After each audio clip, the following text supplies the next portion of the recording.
بیت المقدس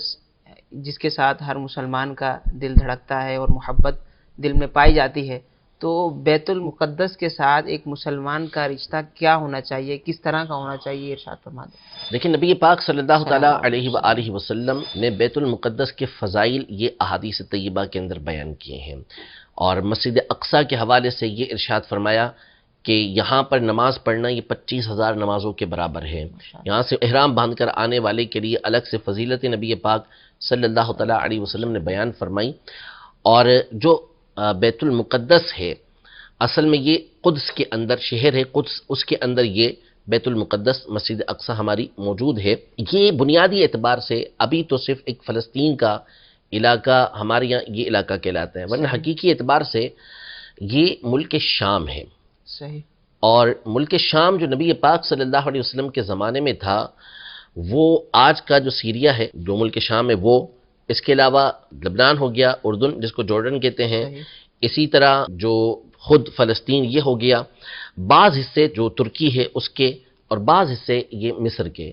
یہ پورا ایریا جو ہے وہ اس زمانے کے اندر ملک شام تھا۔ پھر اس کی تقسیم کاری کی پوری داستان ہے کہ کس طرح یہ حصہ تقسیم ہوا۔ اس میں جو سب سے افضل اور سب سے بہتر حصہ ہے وہ یہی القدس کا حصہ ہے،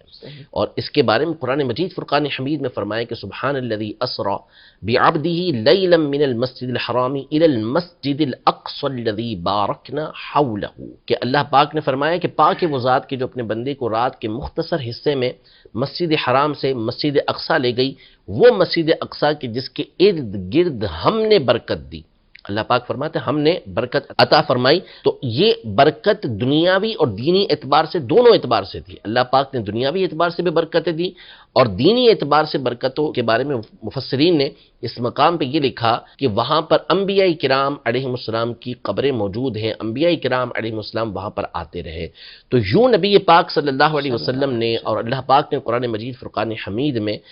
مسجد اقصیٰ بیت المقدس کی فضیلتوں کو بیان کیا ہے، اور اس کو ارض مقدس قرار دیا گیا ہے۔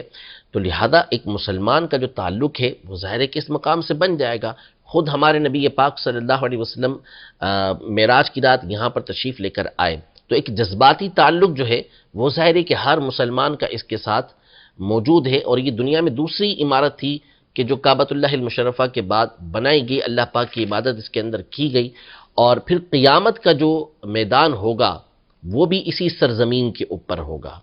کہ نبی پاک صلی اللہ تعالیٰ علیہ وسلم کی احادیث کے اندر ملک شام کی طرف اشارہ کیا گیا، اور بعض میں بیت المقدس کا تذکرہ موجود ہے کہ جو قیامت کا میدان قائم ہوگا وہ اسی جگہ پر اللہ پاک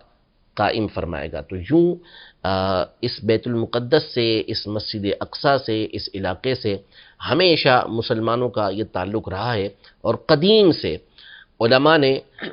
بڑی بڑی کتابیں فضائل الشام کے اوپر، اور بالخصوص بیت المقدس کی فضیلت کے اوپر ضخیم 2 جلدوں کے اندر کتابیں تحریر کی ہیں، جس میں خاص بیت المقدس کے فضائل کو بیان کیا ہے۔